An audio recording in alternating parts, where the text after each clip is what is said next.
केंद्र सरकारचा ऐतिहासिक निर्णय, स्वातंत्र्यानंतर देशात पहिल्यांदा जातनिहाय जनगणना होणार, अश्विनी वैष्णव यांची घोषणा.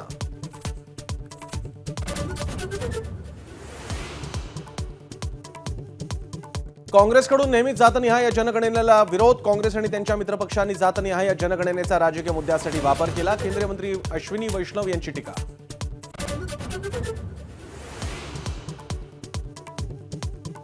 काँग्रेसची जातनिहाय जनगणनेची संकल्पना भाजपनं स्वीकारल्याचा आनंद. केंद्राच्या निर्णयाला राहुल काँग्रेसचा पाठिंबा. तर जातनिहाय जनगणना कधी होणार स्पष्ट करावं, राहुल गांधींचा सवाल.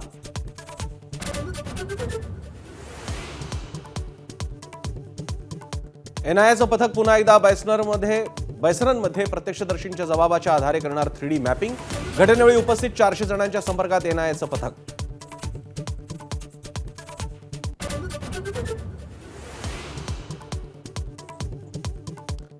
पाकिस्तान आर्मीचे एसएसजी कमांडोज दहशतवादी होऊन करतायत घुसखोरी. तर फाशीची शिक्षा झालेल्यांची दहशतवादी कारवायांसाठी भरती. पाकिस्तानच्या टेरर फॅक्टरीची धक्कादायक माहिती माझाच्या हाती.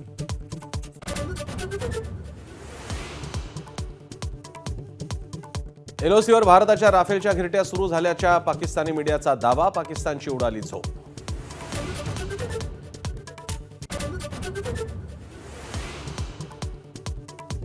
भारताच्या आक्रमक पावित्र्यानंतर मोठ्या दहशतवाद्यांना वाचवण्याची पाकची धडपड. हाफिज सईद आणि मसूद अझहरला कोट लखपत तुरुंगातून बहावलपूरला हलवलं.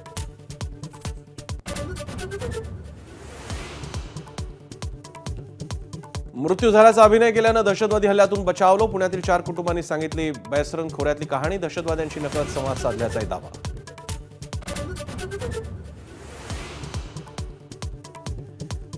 पहलगाम दहशतवादी हल्ल्याबाबत काँग्रेसकडून नेत्यांसाठी मार्गदर्शक सूचना.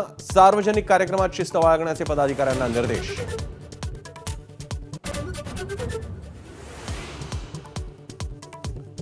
पस्तीस वर्ष उल्लेखनीय सेवा बजावणारे विवेक फणसळकर मुंबई पोलीस आयुक्त पदावरून निवृत्त. देवेन भारतींनी स्वीकारला पोलीस आयुक्त पदाचा पदभार.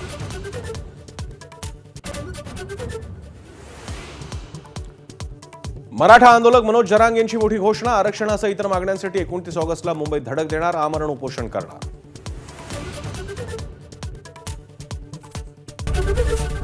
एबीपी माझा, उघडा डोळे बघा नीट.